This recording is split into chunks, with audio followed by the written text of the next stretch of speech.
Di awal dikatakan bahwa istilah al-firqah, furqah memiliki konotasi negatif. Kenapa pada firqatun najiyah juga digunakan istilah firqah? Allah ya tadi. Kalau yang najiyah enggak negatif. Sebab ada penambahan sifatnya. Najiyah. Ini secara umum ya, ikhwan.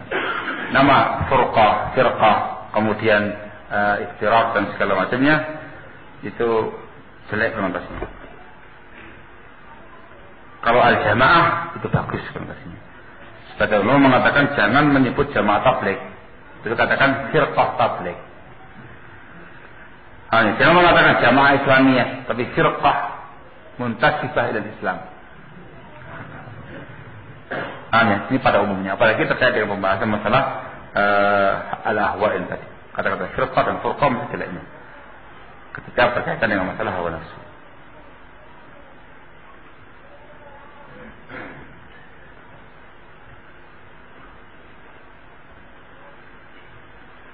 Keluarga saya ikut kelompok Wahdah Islamiyah yang marak di daerah kami. Apakah kelompok Wahdah Islamiyah masuk ke dalam 72 golongan sesat yang dibahas pada kajian ini? Kalau dimasukkan 72 tidak. Tapi kalau masuk pada sebuah kelompok yang dimasukkan ke dalamnya, iya. Wahdah Islamiyah itu sama dengan Ikhwanul Muslimin. Barakallahu fikum. IM, berbau IM, berbau Surya, macam-macam lah. Barakallahu fikum. Sekarang Wahdah itu setahu saya berusaha untuk menjadi sebuah organisasi besar.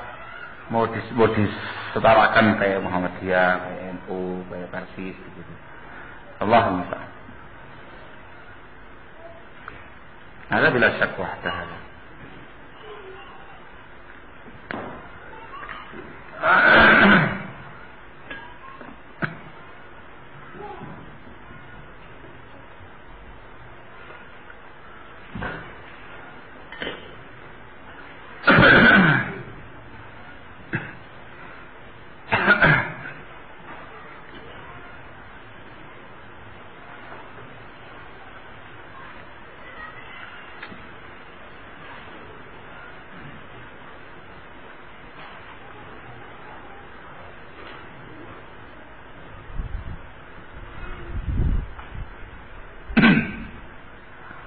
Apa hukum iltizam dengan ilmu tajwid dalam baca Al-Quran baik dalam salat maupun di luar salat?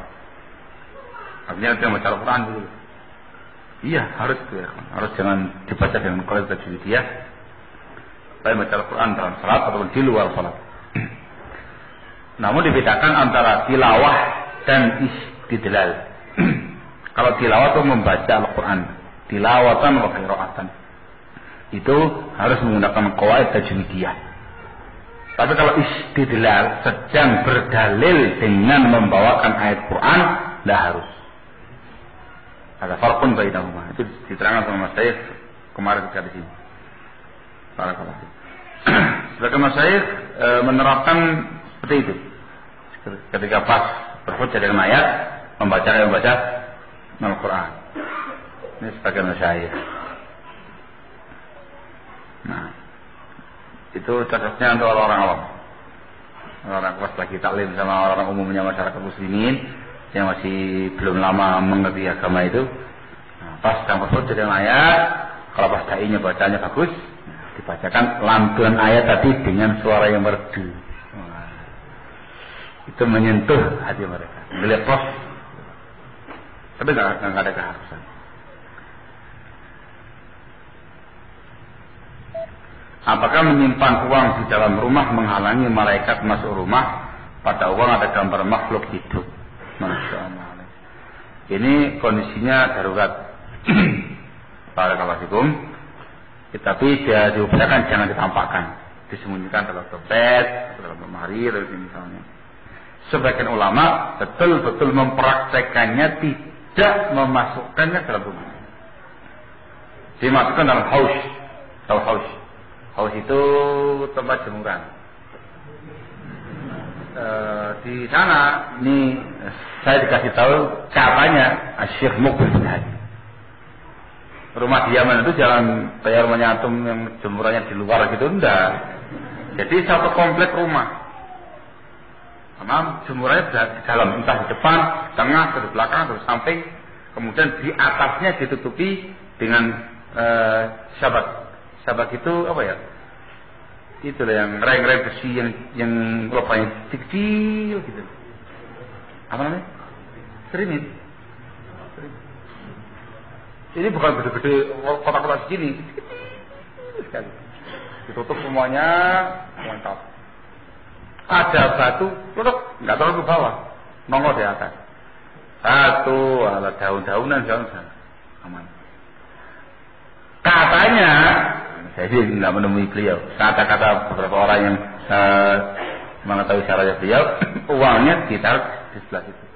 Kita bikin kotak apa begitu taruh situ. Jangan dibayangkan, uangnya banyak. Beliau dikenal dari zuhudnya, sangat zuhud, masya Allah. Padahal pimpinan pondok pesantren, tetapi setiap bulannya mengambil mukafaah persis sama bagaimana para santri yang lain.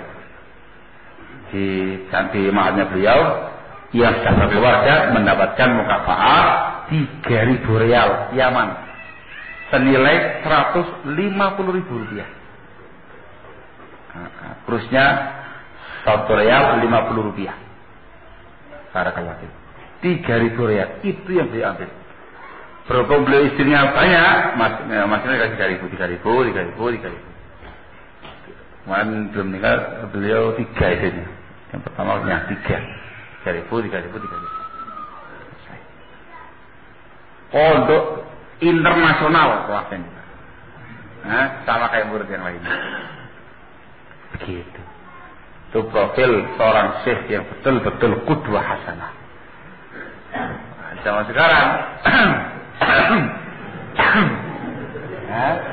perintis sebuah pesantren dari mulai awal sampai besar sampai dikenal dunia internasional, aduan itu mengalir dari Saudi, dari sini, luar biasa.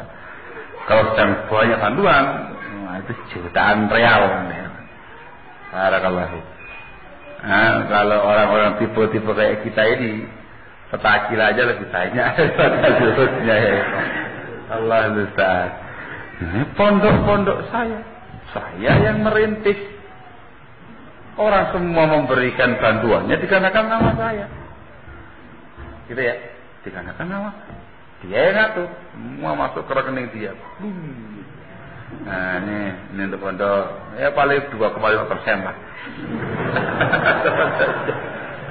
Akhirnya bisa bangun rumah yang mewah, ada villa di atas mana?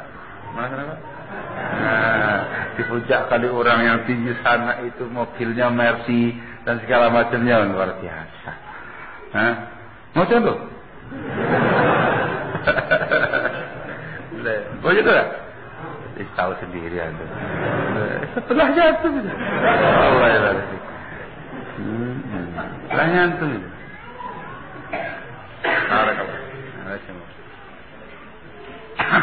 Hal itu pendapatnya beliau pribadi.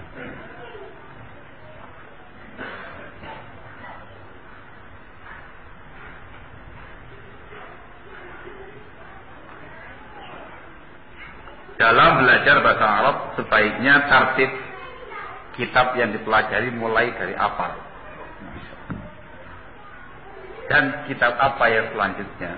Masya Allah. Ini yang sudah belajar apa yang masih nol? Masih pemula atau masih lanjutan? Tartibnya barakallahu fikum. Ini sebenarnya kembali kepada ustadznya masing-masing. Kalau secara tartib dia bisa lebih abrak, lebih barakah menggunakan kitab-kitabnya para ulama. Tartib yang pertama ialah menggunakan matan jurumiyah, bukan tuhfatus saniyah, itu syarahnya. Matan jurumiyah. Ini tergantung keahlian sang ustaz. Ustaz itu kalau pakar nahwu, nerangkannya itu walaupun mapanya agak susah diterangkan segamblang-gamblangnya. Nah gitu loh. Paham? Praktek. Nah, itu daurah matan jurumiyah sampai khatam cukup itu. Cukup itu. Insya Allah tinggal banyak latihan selesai bisa baca kitab yang baik. Ini apa? Nah, jurumiyah. Setelah jurumiyah, pendapatnya Syekh Ibnu Utsaimin rahimahullah langsung alfiyah. Ya, apa sampai? Itu ketentuannya jurumiyahnya sudah matang. Memang saya punya kabar mungkin beliau bicara demikian di hadapan orang-orang Saudi, orang-orang Arab itu loh Pak. Itu di dalam syarah Hilyah Thalibul Ilm. Dia mengatakan demikian. Nah, kalau bahasa yang lain enggak. Jurumiyah naik ke mutamimah. Gitu. Mutamimah dulu untuk pematangan jurumiyah yang ada. Terkadang mereka kalau nggak lari kepada mulhatul i'rab, lari kepada qatul nada. Qatul nada. Setelah ini semuanya selesai, baru ke alfiyah dan syarah-syarahnya. Barakallahu.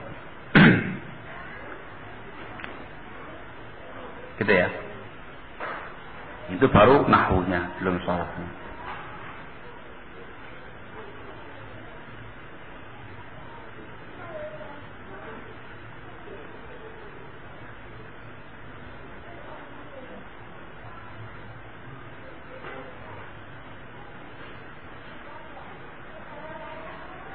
Ada seseorang yang menggadaikan motor dengan uang 1 juta. Kemudian si pemilik motor mengatakan bahwa saya akan mengambil motor saya kalau saya sudah punya uang dan saya tidak membatasi waktu untuk itu. Dan saya akan mengembalikan uang Anda 1 juta juga. Apakah hal ini ada unsur ribanya? Kok dari bahasanya itu maksoy. Gitu ya. Baik. Yang menjadi pembahasan sekarang itu adalah pada kalimat saya tidak membatasi waktu untuk itu. Tidak mungkin kecuali dengan keikhlasan pihak pegadaian. Itu namanya saya pinjam 1 juta jaminan sepeda motor saya ila maisarah sampai saya mampu. Itu salah hukum syar'i boleh dengan keikhlasan yang meminjamkan uang. Tapi kalau pembahasan pegadaian, ya gak bakal. Mesti temponya berapa? Bulan? Setengah tahun?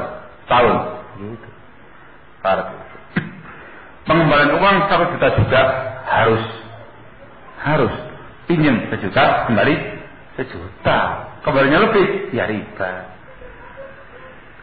Ya. Terkait dengan motor tadi itu, kalau dipegang sampai pegadaian, dan mereka yang merawat motor tadi dengan biaya dari pihak pegadaian sendiri, maka diperbolehkan bagi mereka untuk mengambil kemanfaatan dari motor tersebut sesuai dengan biaya yang mereka keluarkan.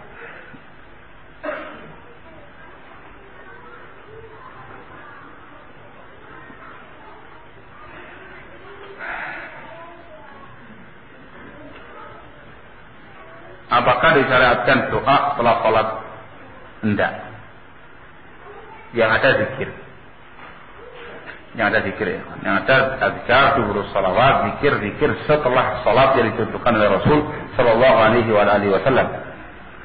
Adapun membiasakan doa setelah sholat itu tidak ada contohnya. Kalau sesekali dia mengambil kesempatan untuk berdoa, diperbolehkan. Ini fatwanya para ulama sekarang. Itu kebiasaan dari kecil, begitu ya, yang harus dirubah. Ternyata tidak semata-mata kebiasaan kita di Indonesia ini, kebiasaan orang-orang Yaman juga. Itu diceritakan sama Syekh Abdul Rahman Al-Adani. Ketika beliau kesini itu, tanya tentang masalah ini, dan beliau mengatakan dengan jawaban saya tadi, beliau ngomong, nah itu kita dari kecil dibiasakan seperti itu, sama orang-orang tua kita dulu, kata beliau. Tak pikir berarti Yaman juga begitu. Indonesia enggak, Yaman juga begitu. Allahumma musta'an. Yang betul zikir setelah sholat. Barakallahu. Apa hukum membaca Al-Fatihah pada makmum sholat jahar? Khilaf kalangan para ulama. Khilaf panjang ya pada masalah ini. Ada yang mengatakan cukup dengan baca imam, ada yang mengatakan makmum juga membaca Al-Fatihah.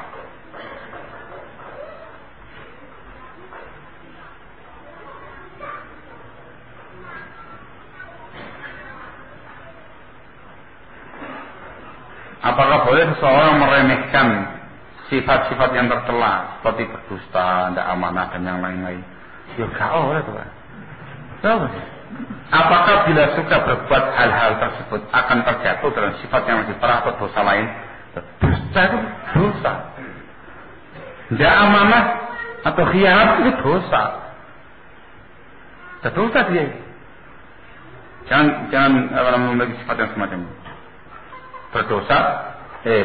Berdusta itu dosa besar. Khianat sifatnya kaum munafik.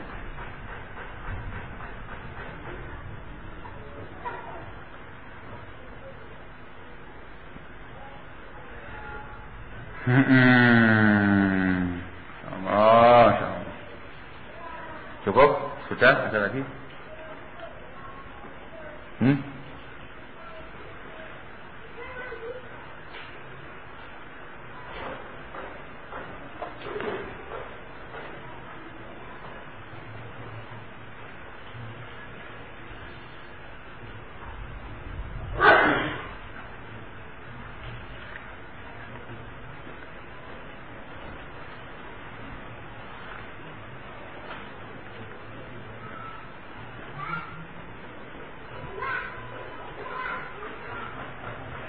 Masya Allah.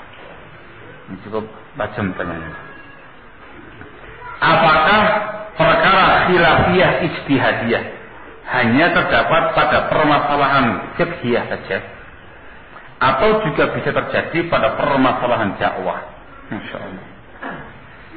Kalau masalah fiqhiyah jelas. Adapun terkait dengan masalah dakwah dengan perincian. Kalau yang dimaksudkan dengan masalah dakwah ialah manhaj dakwahnya, maka tidak ada masalah ijtihadiyah dalam masalah itu. Dibahas kemarin yang namanya manhaj dakwah itu ialah tauqifiyah, harus sesuai dengan contoh Alkitab Sunnah. Tetapi kalau pembahasan wasilahnya, sarana dan prasarana dakwahnya mungkin.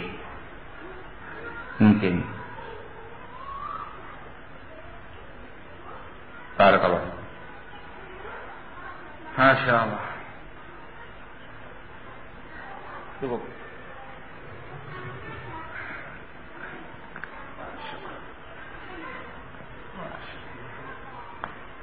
Udah, ada lagi? Apa? Yang lainnya belum dijawab ya dimaafkan.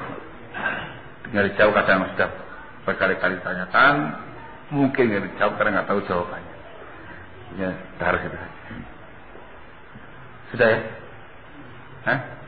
Cukup insyaallah ya. Nah, saya kira cukup sekian saja. Mudah-mudahan bermanfaat. Wallahu taala a'lam bissawab. Subhanaka wa bihamdik asyhadu an la ilaha illa anta astaghfiruka wa atubu ilaik.